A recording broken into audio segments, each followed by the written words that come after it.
जैसा कि आप लोग कभी कभी फ्लोर ख़रीदते हो या आप किसी फ्लोर, आपका कोई पुराना फ्लोर होता है, कोई फ्लैट होता है जिसमें आपको बेसिक चीज़ें तो मिलती है लेकिन एक इंटीरियर नहीं मिलता है। जैसा आप मेरे चारों तरफ देख रहे हो, एक इंटीरियर नहीं मिलता है। तो आज का जो प्रोजेक्ट है वो उसी इंटीरियर के ऊपर है। यदि आप कोई बिल्डर से कोई फ्लोर आपने ख़रीदा हुआ है, बेसिक आपको मिला हुआ है लेकिन उसमें इंटीरियर्स आपको नहीं मिला, तो उसी के बारे में आज बात करेंगे। आज बात करेंगे एक रेनोवेशन वाले प्रोजेक्ट के बारे में, कौन कौन से मटेरियल हमने उसमें यूज़ किए हैं, कौन कौन से एलिमेंट उसके अंदर है, क्या क्या कॉस्टिंग आ सकती है, कौन कौन सी ब्रांड है, कौन से कलर कोड है। तो हेलो फ्रेंड्स, मेरा नाम उदित, आप देख रहे हो आशियाना इंटीरियर आर्किटेक्चर का प्रोजेक्ट स्टोरी एपिसोड। तो सबसे पहले इसका एंट्रेंस मैं आपको दिखाता हूँ। एंट्रेंस में लिफ्ट लॉबी के अंदर आपको एक छोटा सा स्पेस मिलता है। ज़्यादातर फ्लोर के अंदर ऐसे ही छोटा स्पेस होता है। तो वहाँ पर आपका है एक शू रैक। अगर आप देखोगे तो यहाँ पर है आपकी एक नेम प्लेट जो वो एक्रेलिक की है और जहाँ से आपकी एंट्री हो रही है तो इसका जो स्टील का डोर है, एग्जिस्टिंग डोर था, लेकिन जो आपकी एंट्री हो रही है इसके ऊपर हमने कुछ वॉल लैंप्स लगाए हैं। और अगर आप देखोगे तो जो वाइट कलर है, ये वाइट कलर आपका लेमिनेट है, तो इसका एंट्रेंस है। स्टील के गेट के बाद आपका आता है मेन गेट। तो शुरू करते हैं मेन गेट से। ये वही दरवाज़ा है जिसके बारे में बात करते हैं, इसको कैसे बनाया। देखो, मेकिंग अगर आपको देखनी है पूरी तो मेकिंग की आपको इंस्टाग्राम पे रील मिल जाएगा। मैं आपको इंटीरियर दिखा रहा हूँ। इसके अंदर क्या है, मेटालिक पेंट है। मेटालिक पेंट करने का बेनिफिट एक है, आपको ऐसा लगता है कि मेटल का गेट है, लेकिन ये HDHMR है जो फ्लश डोर के ऊपर है आपके, मतलब बेस जो है फ्लश डोर का है, उसके ऊपर HDHMR है। अब देखो इसका जो डिज़ाइन है वो दो हमने डोर्स का अलग डिज़ाइन बनाया था। अगर यहाँ से आप डिज़ाइन देखोगे तो यहाँ का डिज़ाइन बिल्कुल डिफरेंट है। जैसे डोर की बात करते हैं तो यहाँ अगर आप देखोगे तो इस तरीके का डिज़ाइन है। अब जो इसका बेस है वो आपका फ्लश डोर है, वुडन का फ्लश डोर है। और जो ये वाला मटेरियल है ये HDHMR है। इसके अंदर जो डिटेलिंग है, जैसे मैंने आपको बताया, ये प्लस करके बनाया, पूरा मैट में है। जो कलर कोड है वो आपको स्क्रीन पे मैं दिखा दूंगा कि कौन सा कलर कोड हमने आइका का इसमें PU पेंट यूज़ किया हुआ है। तो ऐसे ही हमने इस गेट पे यूज़ किया है। अब इस गेट में जब आप दोनों साइड में HDHMR लगाते हो तो आपकी जो थिकनेस है ये बढ़ जाती है, ये थिकनेस बढ़ जाती है, जिसके लिए मैं कहता हूँ आपको ये वाला लॉक लगाना होता है। ये क्यूबा का लॉक है। अगर आप देखोगे तो एक क्यूबा का लॉक लगा हुआ है। अब इसकी ख़ास बात ये है कि जब ये जो लॉक है, ये आपका लॉक बहुत ज़्यादा सिक्योर है, क्योंकि ये आपका लकड़ी के वुडन के अंदर नहीं लगा हुआ, मेन गेट का लॉक है, तो इसलिए क्यूबा का लॉक लगाया हुआ है। प्लानिंग की बात करते हैं तो ये 3 BHK का घर है। इसके अंदर 3 कमरे हैं, 2 वॉशरूम है, एक किचन है। ये इसका लिविंग एरिया है। लिविंग एरिया को हमने कैसे डिवाइड किया है, तो यहाँ पर हमने इसका बनाया है डाइनिंग एरिया। डाइनिंग एरिया की बैक साइड में हमने एक कंसोल यूनिट दिया है। हालांकि कंसोल हमने एंट्री पे भी दिया है। ये वाला डिज़ाइन आप देख सकते हो कि इस डिज़ाइन के अंदर हमने किस तरीके से लाइट लगाई है। इसका भी बता देता हूँ। ये जो लाइट है ये आपकी नियॉन लाइट है। ये नियॉन लाइट इसलिए लगाई है क्योंकि नियॉन लाइट किसी भी शेप में बैंड हो सकती है। बनाते टाइम पे CNC के अंदर इसका गैप हमें छोड़ना पड़ता है। देन अब इसको हमने बनाया, बीच वाले सेंटर पे आप वॉल क्लॉक लगा सकते हो, कोई आर्ट पीस लगा सकते हो। तो इस तरीके से डिज़ाइन हमने किया है। ये जो एरिया ये आपका सिटिंग एरिया है। तो अगर यहाँ पर मैं पार्टीशन यूज़ करता या कुछ ऐसी चीज़ यूज़ करता तो उससे होता क्या कि ये एरिया छोटा लगता। तो हमने डिवाइड कैसे किया है, हमने डिवाइड किया इल्यूजन क्रिएट करके। तो अगर आप इसकी सीलिंग देखते हो तो यहाँ पर हमने एक सेपरेट सीलिंग बनाई है जो सिर्फ डाइनिंग एरिया के ऊपर है। और इसी सीलिंग के बाद अगर आप देखोगे तो हमने एक सेपरेट सीलिंग बनाई है जो कि आपके लिविंग एरिया के ऊपर है। देखो, आप वीडियो को पूरा देखना, स्किप मत करना और प्लीज़ चैनल को सब्सक्राइब कर देना, क्योंकि मेरी तबीयत ख़राब है। मैं फिर भी आपके लिए वीडियोस बना रहा हूँ। मुझे बोलने में थोड़ी प्रॉब्लम हो रही है, लेकिन मैं आपके लिए वीडियोस लेकर आ रहा हूँ क्योंकि प्रोजेक्ट बहुत ज़्यादा लेट हो गए थे। तो यहाँ अगर आप देखोगे तो आपको यहाँ एक और चीज़ मिलती है कि जो ये है ये भी हमारी पैनलिंग है। ये भी HDHMR हमने लगाया हुआ है, उसके ऊपर इसकी पैनलिंग की है। और जो हमने ये जो अगर आप चीज़ देखोगे ये वॉलपेपर है, इसके ऊपर मैंने कोई भी हाईलाइटिंग वाला टेक्सचर यूज़ नहीं किया है। रीज़न यही था कि हमें थोड़ा सा लाइट कलर के अंदर कॉन्सेप्ट रखना था। और अगर आप देखोगे ये जो चीज़ है, अगर आप देखोगे ये जो चीज़ है ये सारा का सारा HDHMR PU पेंट के अंदर है। तो यहाँ पर हमारे पास एक लिमिटेशन था कि यहाँ पर मेरा पिलर था, तो यहाँ पर मेरा पिलर था, तो पिलर को हाईलाइट करने के लिए मैंने बीच में यहाँ पर अपना एक ब्लैक ग्लास लगाया हुआ है। और ये मैंने U प्रोफाइल लगाई है दोनों साइडों पे, जिससे इसकी फिनिश काफ़ी अच्छी हो गई है और ये एक अलग ही कॉन्सेप्ट बन गया है। अगर आप देखोगे तो आपको पता नहीं चलेगा कि कौन सा एलिमेंट है। तो ऐसे ही जो मेरा बीम था उसको मैंने फॉल सीलिंग के अंदर कवर किया है। तो ये मेरा सिटिंग एरिया था। ये सोफ़ा हमने सारा यहीं बनाया, फर्नीचर में सारा यहीं बनाया। सिर्फ हमने जो ये टेबल है ये हमने बाहर से परचेज़ किया है। तो अगर आप देखो इसके ऊपर ब्लैक पांडा है, ये एक अलग डिफरेंट मुझे कॉन्सेप्ट चाहिए था, इसलिए मैंने पूरी थीम से मैच करते हुए इसको चूज़ किया, बिकॉज जो ये है ये रिफ्लेक्ट करता है मेरे उस वाले पार्ट को। तो इस तरीके से मैंने डिज़ाइन किया है। और अगर आप वो कॉर्नर वाला पीस देखोगे तो वो कॉर्नर वाला पीस जो हाईलाइट करता है, वैसे एक्चुअल में वो स्टोन के अंदर मैंने वो ऐसा कॉन्सेप्ट देखा था, लेकिन हमने HDHMR और पाइन वुड के साथ बनाया है। एक खास बात आपको बताता हूँ, वो पूरा हैंडमेड है, वो CNC वर्क से नहीं बना हुआ। उसका पूरा रील मैंने इंस्टाग्राम पे डाला हुआ है। अब बात करते हैं इसके टीवी यूनिट की। तो यहाँ अगर आप देखोगे तो बैक साइड में अगर आप देखोगे तो ये सारा का सारा लूवर्स है जिसके ऊपर पेंट किया है सेम कलर जो आपके डोर के ऊपर है। और अगर आप ये देखोगे ये लैमिनेट है, ये आपको जो स्टोन की तरह दिख रहा है ये सारा लैमिनेट है। और इसके नीचे भी अगर आप देखोगे ये PU पेंट है सारा, लेकिन ये सारा लैमिनेट है। तो इस तरीके से एक डिज़ाइन बनाया है, इसमें को हमने दिया है और टीवी यूनिट बनाया है। अगर आप देखोगे तो आपको प्रॉपर व्यूइंग पॉइंट मिलता है, यहाँ से आपके टीवी यूनिट के लिए सेपरेट है, और यहाँ से आपका डाइनिंग है जिसके उधर कंसोल है। एक कंसोल हमारे इस साइड पे है जिसके ऊपर हमने एक आर्टिफैक्ट बनाया हुआ है। अगर आप देखोगे तो काफ़ी सुंदर आर्टिफैक्ट है, बिल्कुल कॉन्सेप्ट से हटके इसको बनाया गया है। यहाँ पेंटिंग भी लगा सकते हो आप।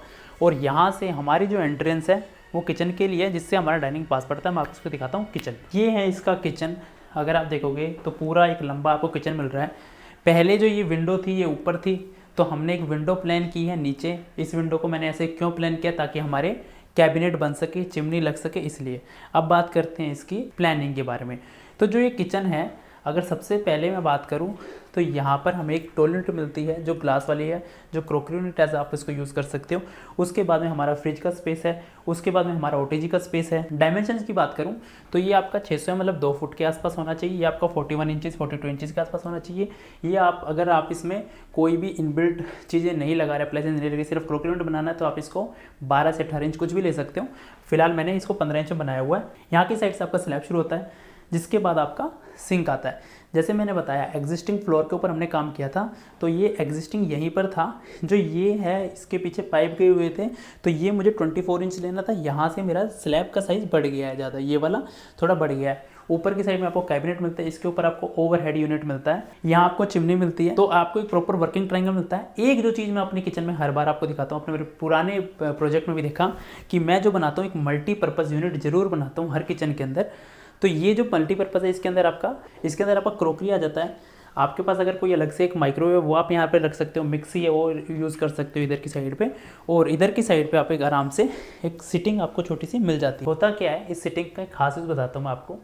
जब भी आपके घर में कोई मेड काम करती है या कोई भी काम करता है, तो एक आप उसके ऊपर सुपरविजन कर सकते हो यहाँ से, या फिर आप किसी की हेल्प करना चाहते हो किचन में, तो आप यहाँ पे बैठ के कर सकते हो। तो एक सिटिंग जो है वो मुझे ज़्यादा अच्छी लगी इसको मल्टीपर्पज़ यूनिट के अंदर डालने के लिए, तो वो ने यहाँ डाल दी है। इसके साथ में आपको एक टॉयलेट और मिलती है। इसके अंदर आपका बहुत सारा स्टोरेज आ जाएगा ड्रॉर वाला, और बाहर की साइड में मैंने फ्लूटेड ग्लास लगा दिया ताकि अंदर का हमारा ट्रांसपेरेंट ना रहे। अब बात करते हैं कुछ ऐसी चीज़ों की जो हमने डिज़ाइनिंग के अंदर एग्जिस्टिंग के ऊपर काम करते हुए डिज़ाइनिंग के अंदर करनी होती है। तो जो ये मेरी वॉल थी इसके ऊपर एक तो बहुत सारे होल्स थे, मेरे दीवारों में छेद थे, तो वो मैंने छुपाने के लिए यहाँ पे एक डिज़ाइन बनाया यू प्रोफाइल का, जो कि ब्लैक कलर के अंदर है। इसके बाद यहाँ भी मेरे कुछ होल्स थे जो मैंने पाइन वुड लगाया। ऊपर की साइड में देखोगे तो ये पाइन के लूवर्स हैं, मतलब ये चारकोल लूवर्स हैं। और जो ये वाला पार्ट है पाइन है, ये नेचुरल है, ये अपना चारकोल रेडीमेड आइटम है। इसके नीचे मैंने लाइट लगाई है प्रोफाइल, तो एक अच्छा इफेक्ट क्रिएट करती है। और वही अगर आप देखोगे तो फ्लूटेड वाला डिज़ाइन हमने बीच में लिया है। जितना भी मेरा वॉल यूनिट है ये सारा का सारा फ्लूटेड में है, और बीच में मैंने एक निश डाली है, बिकॉज मेरा स्टैंडर्ड से आउट बीच में जा रही थी। तो ओपन में आप मल्टीपर्पज़ स्टोरेज के लिए यूज़ कर सकते हो। जब आप सिंक यूज़ करते हो तो आप इसको यूज़ कर सकते हो। ओवरहेड यूनिट के अंदर मैंने प्रोफाइल लाइट लगाई है, ये हमने प्रोफाइल लाइट लगाई है जो आपके कैबिनेट के नीचे और ओवरहेड यूनिट के नीचे भी है, जो पूरा ऐसे जा रहा है। तो यहाँ से क्या होता है, लाइट से, इस लाइट से जो आपका यहाँ की लाइट और यहाँ की लाइट जो है ये प्रॉपर तरीके से आप अपना कोई भी काम कर सकते हो। कुछ चीज़ें मैं आपको और भी दिखाता हूँ, जैसे कि एक सबसे इम्पोर्टेंट चीज़ होती है, यहाँ अगर आप देखोगे तो ये इसमें कैप लगा हुआ है। अगर आप इस प्रोफाइल को देखोगे तो यहाँ से ये जो कैप है ये कैप लगा हुआ है। ये मैं क्यों दिखा रहा हूँ, बिकॉज आपके अगर किचन में अंदर प्रोफाइल लगती है तो उसके ऊपर कोई कैप नहीं होता, जिससे हमेशा दिक्कत आती है। तो इसलिए एंड कैप हमेशा यूज़ करें। तो एंड कैप है ये बहुत ज़्यादा रेयर है, बहुत जगह पे नहीं मिलता है। अगर आपके पास है तो प्लीज़ कमेंट करके जरूर बताइए। और किस किस के साथ छोटा मोटा एक्सीडेंट होता है अगर ये नहीं लगाते, जैसे इसके अंदर कोई लेडीज़ काम करे तो उनके क्या होता है, कपड़े होते हैं, दुपट्टा होता है तो उसके अंदर फंस जाता है, इसलिए एंड कैप लगा होना चाहिए। अब मैं ले जाता हूँ सीधा आपको इसके मास्टर बेडरूम में। अब मैं ले चलता हूँ सीधा मास्टर बेडरूम के अंदर। अगर मास्टर बेडरूम आप देखोगे तो आपको एक अच्छा खासा स्पेस मिलता है। तो यहाँ पर जो हमारे पास लिमिटेशन था वो था इसका ये वाला एरिया। यहाँ पर अगर आप देखोगे तो ये वाला जो पार्ट है वो किचन वाली की एंट्रेंस बना हुआ था। तो इसको हमने कैसे यूटिलाइज़ किया पहले उसके बारे में बताता हूँ आपको। हमने सामने की साइड में एक टीवी पैनल विद स्टोरेज और यहाँ अगर आप देखोगे तो एक ड्रेसर बनाया है। यहाँ ड्रेसर बनाने का एक पॉइंट और है कि यहाँ जैसे मैं ड्रेसर बनाता हूँ तो मेरे जो बेड की जो इसकी विजिबिलिटी है वो ख़त्म हो जाती है। जो वास्तु का पॉइंट होता है कि आपके जो ड्रेसर की है वो इमेज आपके उस पर नहीं आनी चाहिए, तो वो पॉइंट मेरा वास्तु वाला सोल्व हो जाता है। तो अगर आप यहाँ से देखोगे तो यहाँ पर आपका एक पूरा एक व्यूइंग पॉइंट है जिससे आप अपने आप को पूरा देख सकते हो। तो ये भी एक अच्छी चीज़ है। स्टोरेज मैंने कुछ बना दिया ताकि आपके टीवी के साथ में स्टोरेज है जो आपका यूज़ हो सके एज ए ड्रेसर के साथ में भी।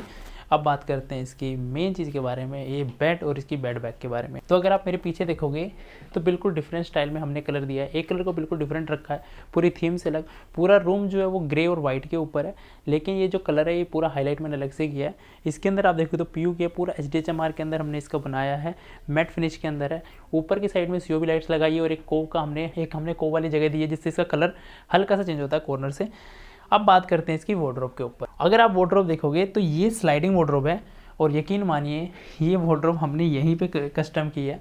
इसकी वार्डरोब की खास बात अगर आपको दिखाऊं तो ये आपका ब्लैक ग्लास है, ये आपका फ्लूटेड लैमिनेट है, ये आपका मैट फिनिश में लैमिनेट है। ये जो वार्डरोब है ये आपका स्लाइडिंग है और ये आपका ओपनिंग है। यहाँ पर मैंने स्लाइडिंग क्यों दिया है, यहाँ पर मेरे पास ओपनिंग के लिए स्पेस नहीं था तो मैंने यहाँ पे स्लाइडिंग दिया। उसके बाद जहाँ मेरे पास स्पेस था वहाँ से मैंने ओपनिंग शटर वाला दिया है। तो पूरे थीम को एक जैसा रखा, पूरे वार्डरोब को स्लाइडिंग वाला और ओपनिंग वाला आपको पता नहीं चलता क्योंकि हैंडल मैंने प्रोफाइल के अंदर ही बनाया है। एक और खास बात बताता हूँ आशियाना इंटीरियर्स के बारे में। अगर आप देखोगे तो ये लैमिनेट है जो प्रोफाइल के अंदर लगा हुआ है और प्रोफाइल के अंदर सिर्फ 5 mm का स्पेस होता है। हमने इसको कैसे बनाया, 6 mm का हमने इसके ऊपर प्लाई और 1 mm का MDF कैसे इसके अंदर लगाया, तो उसके ऊपर इंस्टाग्राम पे मेकिंग का रील है तो वहाँ आप उसको देख लेना। तो ये इसका इस तरीके से वार्डरोब है। यहाँ अगर आप देखोगे तो फुल क्वालिटेड आपका बेड है, हल्का सा रेक्लाइंड है। इसकी जो साइड टेबल है इसके ऊपर आपका ब्लैक ग्लास है और अगर आप यहाँ देखोगे तो ये पूरा क्वालिटेड वाली अपने साइड टेबल्स है उसके ऊपर भी क्वालिटेड किया, कोई हमने PU पेंट का काम नहीं किया है। यहाँ हमने कर्टेन लगाए हैं। कर्टेन में अगर मैं आपको बताऊँ ये शेयर वाला पार्ट है, इसके पीछे आपका दरवाज़ा है जो बालकनी की तरफ जाता है, यहाँ से आपकी विंडो है और एग्जिस्टिंग पे था तो हमने यहाँ पे शेयर यूज़ किया है। जो शेयर होता है वो आपको बहुत अच्छी लुक देता है। अगर आप देखोगे तो यहाँ से आपका हल्की सी रोशनी भी आती है और लुक भी बहुत अच्छी आती है। साइड में आपका जो बिल्कुल 100% ब्लाइंड कर देता है वो ये वाली चीज़ है, इससे अगर आप करोगे तो ये 100% ब्लैकआउट कर देगा। तो ये कर्टेन मेन कर्टेन है, बीच में आपका शेयर है, ये आपका बालकनी का एक्सेस है। इसमें 2 ट्रैक लगते हैं, कभी भी आप कर्टेन लगाओ तो 2 ट्रैक यूज़ करो। जो 2 ट्रैक है उसका बेनिफिट ही होता है, एक तो आपके जो जैसे नॉइस है वो बहुत कम हो जाती है। यहाँ से अगर आप देखोगे तो आपको आवाज़ नहीं सुनाई देती है। अब मैं आपको दिखाऊंगा इसका वॉशरूम। तो वॉशरूम का एक्सेस हमें यहाँ से मिलता है। तो ये इसका वॉशरूम है। अब वॉशरूम अगर आप देखोगे तो यहाँ पर हमने इसकी बनाई है वैनिटी, यहाँ पर इसकी वैनिटी है। अगर आप वैनिटी देखोगे तो यहाँ से हमने इस तरीके से डिज़ाइन बनाया और इसको हम माइनस में लेके गए हैं यहाँ पर। इससे हुआ क्या है कि हमारा बहुत अच्छा स्टोरेज आ गया है। दूसरी चीज़ WC हमारा बैक साइड में यहाँ पर और आपके पास एक अच्छा खासा स्पेस मिल जाता है। अगर मैं इसको पूरा बनाता तो स्टोरेज नहीं मिलता और मतलब हम बैठ नहीं सकते थे, अनकम्फर्टेबल हो जाता, तो इसलिए मैंने स्टोरेज भी बनाया है। तो यहाँ पर आपका एक और स्टोरेज आपको मिल जाता है जो आपका WC के बीच में हमने निश क्रिएट की। ये हमारा फर्नीचर पार्ट है, ये हमारा फर्नीचर पार्ट है और लेकिन ये जो निश है ये हमें 9 इंच की हमारे पास वॉल थी तो इसको हमने यहाँ पे निश प्लान किए। ये आप देखो तो ग्रेनाइट है, बैक साइड में हमारा टाइल्स है, रस्टिक टोन के अंदर टाइल्स है। 32-64 का हमारा साइज़ था लेकिन हमने कस्टम किए टाइल्स को। ऐसे ये पूरा हाईलाइटर वॉल बनाया है। इस साइड पर आप देखोगे तो ये रस्टिक टोन आपको दिख रही होगी, बीच में हमने T प्रोफाइल लगाई है और अगर आप देखोगे तो ऊपर की साइड में COB लाइट्स होने की वजह से जो इसका लुक है वो काफ़ी ज़्यादा एनहेंस हो गया है इस हाईलाइटर का। तो ये हाईलाइटर हमने कस्टम किया है, डायलॉग कटिंग की है। सामने की साइड में हमारा शार मिलता है। अगर आप देखोगे तो यहाँ पर आपका डाइवर्टर है और ऊपर हमारा रेंज शार है। अब बात करते हैं एक दूसरे बेडरूम की जो कि है किड्स रूम। अगर आप देखोगे तो किड्स रूम में हमारे पास जो स्पेस नहीं था वार्डरोब बनाने के लिए, क्योंकि अगर आप यहाँ देखोगे तो दोनों साइडों में हमारी साइड टेबल से बीच में बेड है। तो हमने क्या किया है, सामने की साइड में ही एक वार्डरोब बनाया है, उसके साथ में ही एक आपका TV यूनिट कह सकते हैं, इसको वर्क स्टेशन कह सकते हैं, स्टडी टेबल कह सकते हैं, इस तरीके से प्लान किया हुआ है। तो यहाँ अगर आप देखोगे तो यहाँ पर लोवर्स नहीं है, ये अपना पाइन वुड है, ये नेचुरल वुड है। इसके ऊपर हमने PU मैट किया हुआ है नेचुरल कलर के अंदर। तो ये नेचुरल वुड है। बीच में हमने एक छोटा सा स्पेस दिया है, उसके ऊपर एक ओवरहेड यूनिट दिया है। ये स्पेस बहुत ज़्यादा ज़रूरी है बिकॉज ये आपकी स्टोरेज को जो आपका जैसे स्टूडेंट है या बच्चे हैं उनका बहुत सारा सामान इसके अंदर आ जाता है। इसकी एक खास बात बताता हूँ मैं, इस स्टोरेज को हमेशा ही हमें थोड़ा सा कम करना चाहिए। अंदर की साइड अगर आप यहाँ देखोगे तो इसकी डेप्थ 2 फुट है, इसकी कम है। रीज़न क्या है कि जब आप यहाँ खड़े होते हो तो ये आपके सर पे ना टकराए। ओवरहेड यूनिट आपको मिलती है। और यहाँ आप कलर स्कीम भी देखोगे तो एक डिफरेंट कलर स्कीम है। ये मैट कलर के अंदर लगा है, रोल क्राउन का लैमिनेट है। यहाँ पर अपना फ्लूटेड लगा हुआ है और इसी तरीके से हमने जो वॉल है इस पर कर्टेन लगाए हुए हैं पूरी पर सेम कलर स्कीम के अंदर। बीच में शेयर है। ऊपर की साइड में अगर आप देखोगे तो सीलिंग के अंदर हमने पैलमेट बनाया हुआ है इसका। यहाँ अगर आप देखते हो तो यहाँ अगर आप देखोगे तो बेड के ऊपर हमने सीलिंग प्लान की है। और एक खास बात आपको बताता हूँ जो सबसे ज़्यादा प्रॉब्लम आती है, जो आपका फ़ैन होता है जब आप उसमें बड़ी रोड लगाते हो तो क्या होता है, रोड विजिबल होती है। लेकिन अगर आप ओरिएंट का फ़ैन लेते हो तो उसके अंदर एक खास बात क्या है कि उसकी जो रोड है वो आपको कंपनी की तरफ से मिलती है बड़े साइज़ में। ये एक बहुत बड़ी प्रॉब्लम है जो मैं बहुत ज़्यादा सुन रहा था। तो ओरिएंट ब्रांड ने ये शुरू किया है। मैं कहता हूँ कि सारी ब्रांड जल्दी जल्दी इस चीज़ को सोल्व करें, क्योंकि हमें वहाँ पे डिफरेंट कलर का जो रोड लगानी पड़ती है उसका कवर हमें मिलता नहीं है। तो ये एक मेटालिक फ़ैन हमने लगाया जो इंकी स्टोन में है, मतलब रोज़ गोल्ड फिनिश के अंदर है। बैक साइड में बात करें तो ये पूरा क्विल्टेड है और बीच में अगर आप देखोगे तो ये पूरा ब्लैक शीशा लगा हुआ है। ये पूरा पाइन वुड है। ऐसे ही जो हमने ड्रेसर बनाया है वो पूरा पाइन वुड है, उसके ऊपर हमने ड्रेसर प्लान किया, पीछे की साइड में कोव लाइट दी है। तो इस तरीके से एक सिंगल कलर को हमने लिया है जो पिंकिश कलर है, उसी थीम को लिया हुआ है। उसके साथ में हमने मैट कलर के साथ किया। ये हमारे एक्सेस है वॉशरूम की तरफ से ये, और बाहर से हमारा कॉमन वॉशरूम की तरफ ये पड़ता है। अब मैं ले जाता हूँ इसके गेस्ट रूम के अंदर। ये है इसका गेस्ट रूम और गेस्ट रूम में अगर आप देखोगे तो हमें बालकनी का एक्सेस मिलता है यहाँ से। और जो इसका जो डिज़ाइन है अगर आप देखोगे तो यहाँ पर हमारा रस्टिक टोन के अंदर ब्राउन है। ये भी लैमिनेट लगा हुआ है। बेड जो है वो कर्व्ड बेड हमने बनाया है। हेडबोर्ड अगर आप देखोगे तो यहाँ से कर्व है। ये अपना सारा क्विल्टिंग है। ये हमने ग्रीन टोन में लिया है। ऐसे ही अगर आप टीवी यूनिट देखोगे तो यहाँ पर हमने यू प्रोफाइल लगाई है जो कि ब्लैक कलर के अंदर है। और ये आप अगर देखोगे तो रस्टिक टोन के अंदर है, वही बेड बैक पे हमने यूज़ किया है। ये पूरा लैमिनेटेड है, लेकिन एक पीस और है जो हमने हाईलाइट किया है, डिज़ाइन के लिए लगाया है। ये वाला जो पार्ट है ये हमारा HDHMR का है। और इसके जो इसको देखो तो इसके ऊपर हमने PU पेंट किया हुआ है। इसको इसलिए थोड़ा सा इस डिज़ाइन को ऐसे बनाना पड़ा क्योंकि ये गेस्ट रूम है और यहाँ पे हमने मंदिर प्लान किया है। तो ये जो चीज़ है ये आपस में रिलेट करे तो थोड़ा सा हमने कर्व इफेक्ट वहाँ पे डाला है। लैमिनेट की बात करें तो ये लेदर फिनिश के अंदर लैमिनेट है। ये ग्लास है। अगर आप देखोगे तो ये जो पूरा प्रोफाइल का जो डोर है ये वाला हिस्सा ग्लास का है। ये बीच में प्रोफाइल है। ये पूरा लैमिनेट है। ये हमारा प्लाई के ऊपर है। तो प्लाई को हमने कैसे लिया, जैसे मैंने आपको पहले बोला, इंस्टाग्राम पे आप जाइए, वहाँ से आप देख सकते हो। यहाँ अगर आप देखोगे तो हमने मंदिर प्लान किया है। मंदिर के अंदर अगर आप देखोगे तो पूरा एक्रेलिक का काम है, पूरा वाइट टोन के अंदर है। ये सारा लैमिनेट है। ये एडवांस का लैमिनेट हमने इसके ऊपर लगाया हुआ है। इस तरीके से हमने वार्डरोब को डिवाइड कर दिया कि दोनों साइड में बीच में हमारा मंदिर है। तो ये था पूरा का पूरा गेस्ट बेडरूम जो हमने, जैसे मैंने आपको दिखाया, ग्रीन कलर के अंदर है। हमारा जो मास्टर बेडरूम वो ग्रे कलर के अंदर है और जो अपना किड्स रूम है वो पिंक की शेड के अंदर था। तो ये था प्रोजेक्ट स्टोरी एपिसोड। अगर आप भी चाहते हो, आप रहते हो दिल्ली या गुड़गांव में, तो स्क्रीन पे दिए नंबर पर कांटेक्ट कर सकते हो। और आपका कोई एग्जिस्टिंग फ्लोर है या कोई एग्जिस्टिंग प्रॉपर्टी है जिसको रेनोवेट आप करना चाहते हो आप, तो वो सारी चीज़ें हम आपको गाइड करेंगे, हम आपको कंसल्ट करेंगे कि कैसे आप अपना पैसे बचा सकते हो, टाइम भी बचा सकते हो। तो वीडियो देखने के लिए thank you so much. Please like कर दीजिए, शेयर कर दीजिए, सब्सक्राइब जरूर कर दीजिए ताकि आपको आगे भी ऐसी वीडियोज़ मिल सके।